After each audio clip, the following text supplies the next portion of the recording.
34 laps complete. Denny Hamlin still leads at Martinsville, and you're encouraged to participate in today's Domino's Hot Lap, which is the halfway lap, lap 250. Which of these 5 drivers will be ahead of the others when they cross the start-finish line at lap 250? Go to Fox SP on any wireless phone, and all participants are entered to win the ultimate fan experience at the Michigan race in August. Darrell, while we were away and the boys are at play, what is it you say? Big Daddy is on the prowl. Oh, yeah. That 24 car, Jeff Gordon. His car looks mighty good. Looks like it's got that Martinsville attitude. And Mike, I think he was a pole contender on Friday, but the track was so hot. He was the first car to go out. He was really surprised he ended up qualifying 3rd with that 24 car. One thing you can't do here, as Darrell said, is overdrive the racetrack. Watch the 49 of Mike Bliss as he locks up the brakes coming in the corner. Just a moment, Bobby Labonte is in the wall hard. Heavy impact. Cheerios 43. That's turn 1. That's a mess. Yeah, it is, and I think he's really not happy. That was a huge break for a lot of cars that were about to go a lap down, like Casey Kane and Sterling Marlin, Greg Biffle, Matt Kenseth back there. And this was a track where the Petties had very, very high hope for success this weekend. There's Richard, who gave the command to start the race.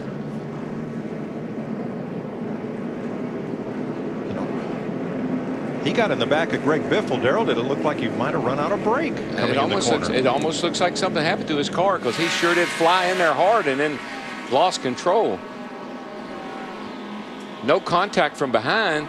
I'm not sure what happened there. Maybe Biffle slowed quicker than he thought he was going to. And Darrell, I think these guys are putting so much rear brake in their car. If you have to jump on your brakes hard getting in the corner, it definitely can make the cars loose. They can adjust the front and rear bias. Bobby's looking around like he's something was. Well, Greg Biffle, the 16, was right in front of him. Look and see if Biffle made a sudden move to the outside, perhaps, before Labonte made contact. Here they come into the picture. No? No, I don't think so. Nope. I mean, Biffle is up the hill, though, but I think Bobby ran into the back of Biffle. Yeah, because you could see Biffle's car wiggle there for just a moment. I'm thinking something might have happened to that 43 car.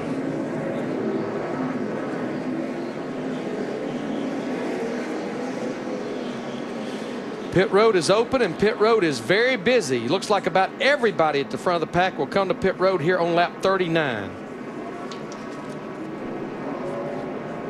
Kyle Petty, he gets the lucky dog. Dick Berggren? Carl Edwards had picked up a couple of spots, but the car needs some work. He doesn't have the grip he wants coming off, and he said the brakes feel a little bit funny. Matt. Jeff Gordon says his car was really good. It started to free up a little bit, and also the outside groove was starting to work in. Meanwhile, McMurray says his car was great, didn't want any changes. Harvick as well. Krista. Our leader, Denny Hamlin, said his car is a little tight, but more importantly, he needs forward fight. They're making an air pressure and a very slight track bar adjustment. Steve Burns. Jeff Burton just exiting pit road. He said that his car has got just a little bit free on entry. Otherwise, it is tight. They talked about air pressure adjustments and raising the track bar. When we come back, we'll find out what Jeremy Mayfield in the 36 and Ricky Rudd did. Ricky Rudd changed 2 right side tires. I was looking dead at him. Well, 58% of you in our virtual crew chief ATT singular questions say that yes, the car tomorrow debut was a success. At the end of the day, the end of the race was good. I know that. Pretty exciting. It's like when you come to Daytona for the 500. When you roll in there, everybody can win the Nextel Cup. Everybody can win the Daytona 500. The Cubs can go to the World Series. I'm not going there. I'd like to. I've been wanting to all my life, but they haven't got there yet. I'm going to Daytona. All right. Now, we mentioned all of our leaders hit pit road. Most of them changed 4 tires. Elliott Sadler in the 19 car, Josh Brown as crew chief, they decided with only about 35 laps on their tires to stay out and not pit, so they have not made a pit stop yet. Here's your running order in Fox 3D. We get set for the restart. Green flag to complete 46 laps. Based on what I saw yesterday, Larry, tires are not a big issue, and track position is.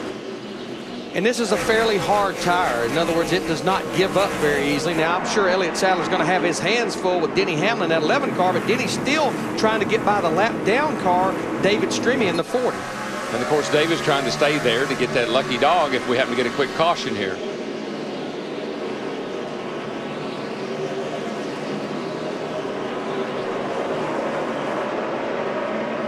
You know, Martinsville historically has always been a track where the longer you run the tires, actually, the better they get.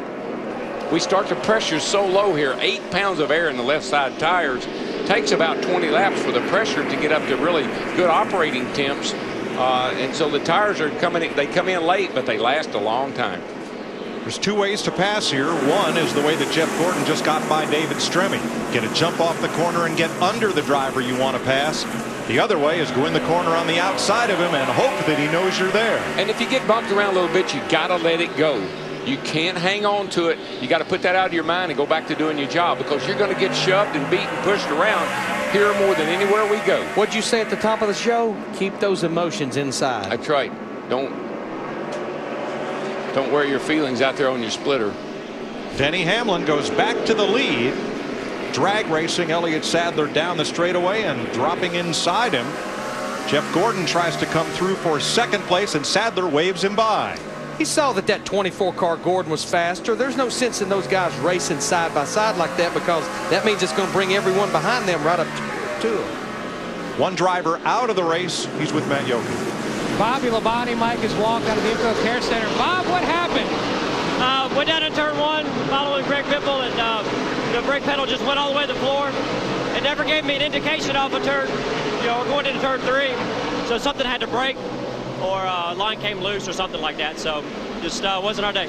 Thank you, Bob. Yep, thank you. The Petties had high hopes, and Bobby Labonte was a contender, was expected to be a contender for a top 10 finish here. Got a battle for the lead here that's looking like it isn't going to last long. That 24 car made some good adjustments in that last stop. Just can't quite stay in the throttle off the corner just enough to make the pass down the straightaway. Well, this track's so narrow, and on corner entry, when you need to put the throttle down, you need the whole racetrack to make it happen.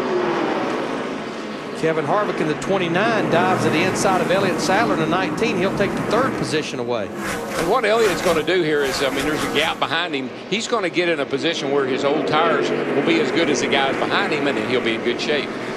Remember, on our race off pit road, we saw that Elliott Sadler and Ricky Rudd had gained 8 positions in the pits, and it's been confirmed that both those teams did take just 2 tires. Well, Elliott Sadler stayed out. Jeremy Mayfield changed 2 tires in the 36 car. Right. And Jeff Green in the 66. Thanks, Larry. Hamlin wants the lead back. Tucks the nose under there just a little bit. Doesn't get it. Krista? Guys, something to keep in mind today for Dale Jr. If you remember back in between 2002 and 2004, Dale Earnhardt Jr. had that streak of top 5s here. They haven't really had a handle on this track since. That was before they had grinded the track. Dale Jr. says these cars of tomorrow, it favors his old setup and thus the old track. And that is why he thinks he has a better handle on this track because of the car of tomorrow. And remember, last year he had a great run here with no right front fender. I mean, he was pretty much had half his nose missing, but I think he still finished like 4th. Tell you what, he pokes the hole, though. That orange number 20, Tony Stewart, behind him. He fills the hole right after Dale Earnhardt Jr. and the 8 goes through it. Look at the front end of that car. One thing I like about the car of tomorrow is from the center line of the bumper up, they look like a car. The left side fenders aren't all yanked out. The right side's tucked in, and they don't look all like melted down.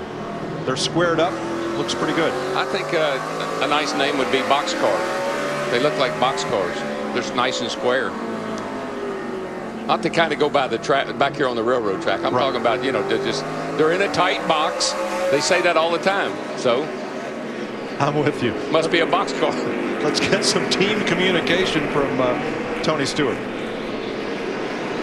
You're going to have to help me on this. Normally I want the bottom here right away, but you're just going to have to look and see how those guys get through them. If they're getting through them all right, just tell me to stay up. It's hard to pass the lap cars today. Yeah, I see that. Talking to his spotter.